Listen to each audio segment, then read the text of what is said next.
Signs of hope, but health officials warning we're not in the clear yet.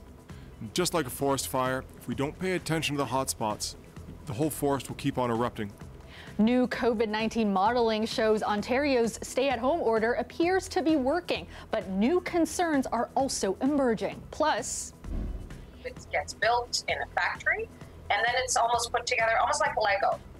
Toronto opens its second modular housing building, offering dozens of supportive units for those experiencing homelessness. And warming centers remain open tonight as the city issues its first extreme cold weather alert of the year. How long will this cold air last? Good evening, I'm Kelda Yoon. We are now 2 weeks into a stay-at-home order and a month into the province-wide lockdown. And it appears the restrictions are working. Cases of COVID-19 are slowly coming down. Hospitalizations are also decreasing. But while those are positive signs, there are also some new concerns. Lorenda Redekop has more. People are staying home more now, and daily cases have been dropping in Ontario, with the 7-day average falling for more than 2 weeks now. We're doing better now than we were 2 weeks ago. But a big concern, new variants, including the one already in Ontario, B117, first seen in the UK. 30% more transmissible, and they say likely more deadly. It can really lead to a sort of almost kind of vertical type takeoff in terms of the numbers of cases, with doubling time really shrinking way down. Dr. Adelstein Brown believes for now, international flights should be banned. I think it's really important to control inflow into the province. Another worry, long-term care homes. Cases are down, but deaths linked to COVID-19 are not, with 215 in the past week, almost 600 since January 1st. We're nowhere in the clear yet. Cases are down in our long-term care homes, but the deaths will continue to mount for a long time. And some people can't work from home. It's neighborhoods with the most essential workers where cases are highest. The modelers showed the stay-at-home order does seem to be working, comparing Ontario to other provinces. Toronto has been in some form of lockdown since November 23rd. That was then tightened, and the current province-wide shutdown and stay-at-home order are set to expire on February 9th, but those could always be extended. You know, it started feeling like depressing mentally also, and I would really want to see people around. But at the same time, I know that when the lockdown gets over, then there are a lot of chances that the cases might increase. I don't want that to happen too. Regardless, now I think we are in it. Let's get the LTC, the vulnerable, the people working frontline vaccinated, and then we can start thinking about opening up. But I also don't own a small business. And a word of caution from the chief medical officer. They've seen the countries where they have come down and they said, aha, we're off to the races. And before you know it, and it goes right up exponentially. And we don't want to see that happen. If the province does decide to extend the emergency order, it'll have to recall the legislature first to vote on it. Lorenda Redekop, CBC News, Toronto. While overall COVID-19 cases continue to trend downwards, Ontario did see a small spike in daily new infections today. The province reporting 2,093 new cases, a few hundred more than the day before. But the 7-day average of daily cases is now down to 2,128. 56 more deaths were also reported by the province, while the number of people being treated in intensive care sits at 358, down 19 from yesterday. And those 56 new deaths pushed the province past a grim milestone. More than 6,000 people in Ontario have now died from COVID-19. And the time it took for the last 1,000 deaths was the fastest of the pandemic. The first 1,000 took 24 days. The longest stretch was 141 days from May to early October. But this last 1,000 took just 17 days. The province also revealing today it has been over-reporting the number of people who have been fully vaccinated against COVID-19. Just over 55,000 people have received both doses of either the Pfizer or Moderna vaccine. And that is half of the 96,000 initially reported by officials. The province said officials had mistakenly provided the total number of doses that were administered rather than the number of people who have received both shots. Drug maker Pfizer has confirmed its facility that makes the COVID-19 vaccine is up and running again. The plant in Belgium had been shut down so that it could be upgraded for increased production, and that delayed deliveries. Today, Canadian officials explained our new delivery schedule. We continue to expect 4 million doses by the end of March. This is a bump in the road, not insignificant, but we have to look at the long game. And we do have plans to scale up significantly in the following months. And the vaccines, as you see by what I briefed, will start showing up in greater numbers as early as 15 February.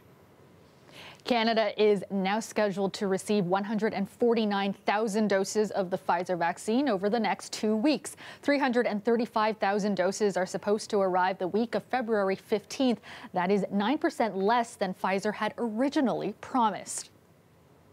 A lot of concern right now is focused on the new variants of COVID-19. As we heard earlier, the UK variant, for example, is 30% more transmissible and likely more deadly. And this has some health experts rethinking mask use. As Chris Glover reports, some are now recommending wearing two. As more contagious and potentially more lethal variants of COVID spread around the world, the fear is spreading too. It's a little scary, but I would like to think the government and the medical people are figuring out the best way to stop it from getting here. But the UK variant is already in Ontario, and today the South African variant, potentially less responsive to vaccines, was confirmed in the US. It weighs on my mind. I'll be honest, but I'm not going to stop moving or exercising. Even though it isn't a rule, Sandy Chiro has stepped up his mask game. Well, oddly enough, I have another mask, so I just took it off to skate. I'll even wear three if I have to. I don't care. You put another layer on, it just makes common sense.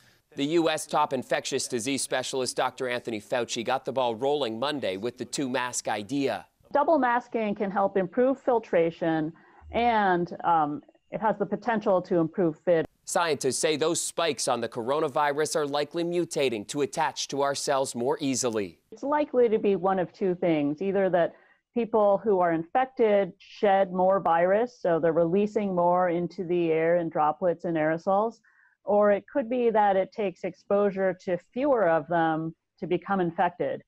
I wear a double mask all the time. Ryerson epidemiologist Timothy Sly says while distance is still king, when you double mask, use different material. It's the best of both worlds. Now I'm protecting me as much as I can, but also very much protecting everybody else, because that's held within that web there. So two cloth masks, for example, not a good idea, but a cloth mask and a surgical mask, good idea. Probably, yeah, I think to mix the media, what one doesn't capture, should we say, then the other one will capture. You know, you're going to hedge your bets both ways. At first, Canada's Public Health Agency didn't recommend masks at all. Then, not only were they strongly recommended, but by November of last year, 3-layer masks were a thing. And now, double mask it. I think it makes people question it, but I mean, it's all new. We're not used to it, right? So they're doing what they can as they get more information. You ask me to do something, I'll do the right thing. You know what I mean? We're Canadians. We do the right thing when we can. Today, Ontario public health officials confirmed 51 cases of the UK variant here in Ontario, and modeling shows the most worrisome thing is that by March, these more contagious variants are expected to be the dominant versions here in Ontario. And so officials say that leaves less wiggle room with our fight against the pandemic. So the message is, even if you don't have to wear a mask where you are, like, for example, a dog park in the city of Toronto, these experts are suggesting just wear one anyways. Chris Glover, CBC News, Toronto. A Toronto man said he pushed another man to his death in front of a TTC subway because he thought he was his landlord. A 73-year-old Yusuke Hayahara died after being pushed in front of an oncoming subway at the Bloor-Yonge station in June 2018. John Rezetnik pleaded guilty earlier this month to a charge of second-degree murder in his death. The court heard today that Rezetnik told police he pushed Hayahara because he thought he was his landlord and that he was going to evict him. Second-degree murder carries an automatic life sentence with no chance of parole for 10 to 25 years. Rezetnik will be back before a court for a sentencing hearing in March. The judge said today that mental health issues will likely be raised. Police in Jamaica have arrested a man in connection with the death of a Markham woman. 43-year-old Latoya Alcindor was found dead earlier this month in a guest house in Runaway Bay, about 100 kilometers from Kingston. Her body had stab wounds and evidence of other trauma. The Jamaica Constabulary Force told CBC News that a male suspect was arrested yesterday, though charges haven't yet been laid. It's believed Alcindor and a man had been staying together in the guest house. She had apparently traveled to Jamaica in December to pursue business opportunities. The City of Toronto has unveiled its second modular housing building. Today, the building, made up of dozens of affordable units, will give more people exiting the city's shelter system a place to call home. Greg Ross has more. This new building at 321 Dovercourt Road has 44 brand new bachelor apartments ready to go. It's designed very much like another modular building the city opened at 11 Macy Avenue in Scarborough recently. Between this and the 11 Macy site, we're providing supportive homes for 100 residents who had been experiencing homelessness. It comes at a time when the city is in desperate need of housing, according to Deputy Mayor and housing advocate for the city, Anna Bailao. So this is quite important, in particular during a pandemic. We're asking everybody to stay home. How is it possible for somebody to stay home if they don't have a home? In addition to a place to live, residents will be offered a number of services with staff available 24 hours a day. Some of the people might need supports getting access to education, getting access to health services, getting access to employment services. The plan is to build a total of 250 modular units like these ones, a plan that was approved by City Council just last spring. We did the whole thing in months, not in years. And the reason they were able to get this up and running so quickly is how they're built. It gets built in a factory, and then it's almost put together, almost like Lego. But just because they were put together quickly doesn't mean they aren't meant to last a long time, according to the mayor. He says it's permanent housing. It is a group of homes for people to grow in and to be supported in and to get their lives onto a track that they very much want to be on. Greg Ross, CBC News, Toronto.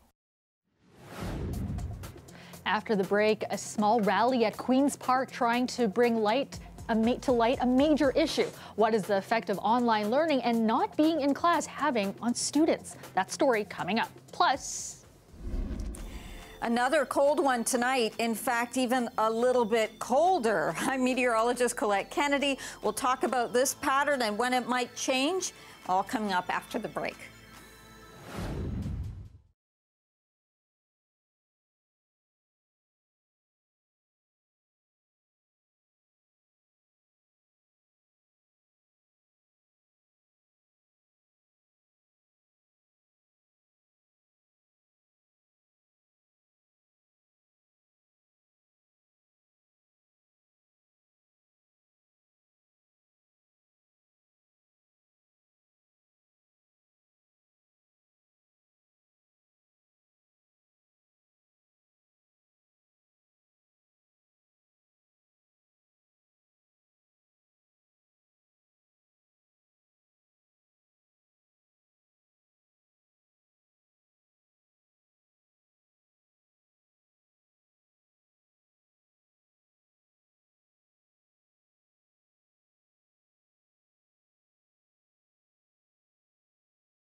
The weather is brought to you by Trane, the most reliable heating and cooling brand. We test, so it runs.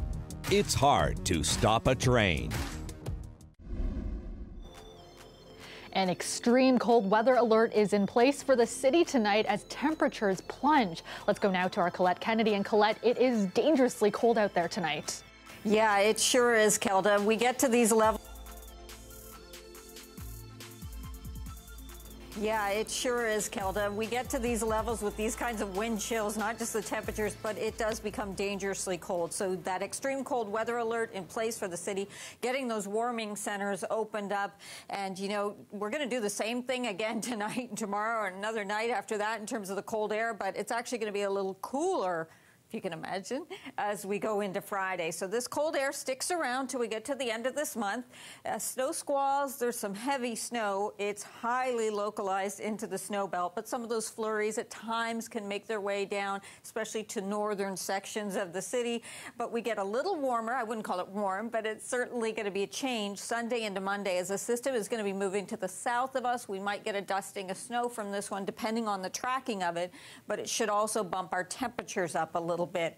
Temperatures this morning, this is at 6 a.m. We tend to hit these numbers, like the coldest of the day, 6, 7, even 8 a.m., but you can pretty much count on it around 7, so it's not an overnight so much as it is a morning low. And so 13 degrees came up to about -8, but even then the winds were so strong out of the northwest, it still felt like -15 to -20 with the wind chill.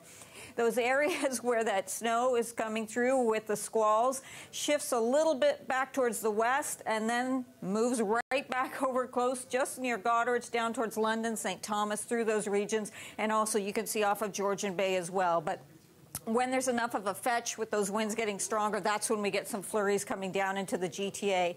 We get into more sunshine, though. We will have some sunshine, kind of variable skies through the GTA tomorrow, but those amounts, we're still talking about 10 to 20 centimeters. Those winds will start to ease a little bit by tomorrow afternoon, but really I don't see the squalls going away till about Saturday morning altogether. Tonight, -11 Windsor, -11 Leamington, for Chatham-Kent as well. And then tomorrow, a little bit better than you did today, coming up about 4 degrees warmer with those highs around -2. And then you will get into some increasing cloudiness, but there'll be some sunshine there. These are the lows tonight, so even colder. We go down a couple of degrees colder tonight for the city, -15, feeling -20 to -25. And then your daytime highs, it's hard to call them this. These are definitely below seasonal here, but that's what we're looking at. A few more days, and then that little bump comes up with that system skirting to the south of us, Kelda, as we get towards the end of the weekend and the beginning of February as well. All right. Thanks so much, Colette. Well, 2 weeks after they were ordered shut, the city of Vaughan is reopening a toboggan hill, a dog park, and all its outdoor rinks. Well, I think that this rink is going to be very busy. I think that people are just itching to come out of their homes and, you know, just even though it's cold, they'll brave the coldness. The city said the initial closures were due to rising COVID-19 cases and people not following the rules, even though the region's chief medical health officer was in favor of keeping them open. So after completing a review of safety measures, the city has decided on new guidelines. For skating rinks, there will be an online registration system and a limit of 25 people on the ice at a time. People also have to stay at least 2 meters apart. Rinks reopen on Monday and are open to Vaughan residents only. The Premier visited the George Hull Center for Children and Families to raise awareness for mental health issues. We're seeing this throughout the pandemic of people having challenges right now, and I just want to tell those folks, help is there. Please make the phone call. And along with our kids too, we have the Kids Help phone. Please just make the phone call and we'll be there for you. Ford says his government, with the help of the feds, has put aside $3.8 billion for mental health support over the course of the next 10 years. The Premier acknowledges that places like the center need direct funding, with wait times for help getting longer. Ford says he is committed to getting more social workers on the ground to help Ontario families. A small protest by education workers and parents brought up big questions today about student mental health. The group rallied against prolonged school closures, saying their children are suffering at home. Ali Chiasson has more. Really sad that I don't see my friends a lot, especially my BFF. The few kids, educators, and parents out here on Queen's Park are rallying over the importance of getting them back to class. One of my kids has autism, and when she's at home, she needs a lot of extra help. I have to be the one sitting there with her, and it's hard keeping her on track. It was a small protest amid a stay-at-home order, but their rallying points and frustrations are shared by many parents. They're sitting in front of their computers all day. It's just wrecking their mental health. And it's like, I feel like nobody cares and nobody's listening. On Monday, 4 health units will send students back to physical classrooms. These include Ottawa, Middlesex London, Southwestern and Eastern Ontario. That's about 280,000 students. Meanwhile, Toronto, Peel, York, Windsor, Essex and Hamilton students won't return to the classroom until at least February 10th. And that could still be in flux. I don't want to predict a date. I think it's when we see case numbers down sufficiently to indicate that we're starting to really seriously control that spread in the community. That could mean more time away from schools in hotspot areas. The impact of the pandemic and prolonged online learning is being studied. Across development, we're seeing significant impacts, but the kinds of impacts differ based on the stage of development. Young children may have more trouble focusing in a virtual classroom, causing more stress for parents who are already juggling so much. And that does translate into greater levels of stress for children as well. Teenagers can be more independent learners, but their stress is unique. They have all of these developmental milestones, gaining autonomy, getting your first job, getting your driver's license. All of those things have been compromised by the pandemic and the associated restrictions. The mental health impact of prolonged time away from a classroom is not yet known. We know more about the commitments in the immediate time to reopen schools safely. The province says it will continue asymptomatic testing at schools, enhance screening, and students from grades 1 and up will wear masks. Ali Chiasson, CBC News, Toronto. When we come back, the story of a group of musicians who found a new calling thanks to the pandemic. We'll have that for you next.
Welcome back. Our city's music scene has been hit hard during the pandemic. With no upcoming gigs, two best friends decided to use their free time to try their hand at baking. And it wasn't long before they found out they had a hit on their hands. Check it out. Things have changed a lot in the world and in our lives, and we found love in this, and you know, looking forward to just seeing what happens with it. We're really just going with the flow right now.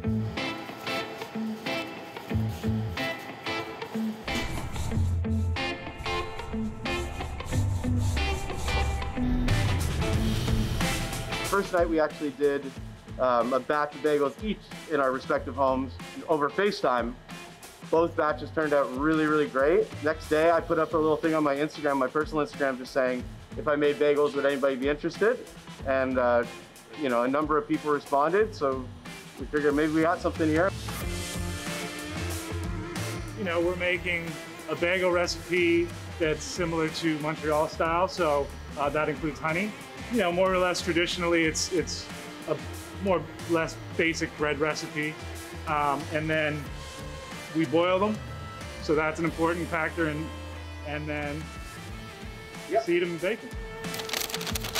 The bagel company called Sherm's, named after my grandfather, Sherman Leibovitz, who passed away a few years ago. Was a bagel lover and an amazing, amazing guy in Philadelphia. Actually ended up getting blacklisted and thrown in jail in the McCarthy era, but ended up beating the case. Is a real hero in my eyes, and kind of a really nice way to honor him through food, and getting to say his name every day has been incredible. Yeah, we put up the first pre-sale and it sold out within 30 minutes and sold out for 2 weeks till February 1st. So, you know, now having upped our production and a bigger kitchen, we're hoping to, you know, continue on that same path. I'm gonna go back on tour at some point soon, hopefully. He's gonna be back in the studio producing records, writing, and working with artists. But this is kind of something that we see that we can be able to do in conjunction with music. That makes me a little hungry now. That's our show for you tonight. Thank you so much for watching. I will see you back here tomorrow night at 11. Have a great night, everyone.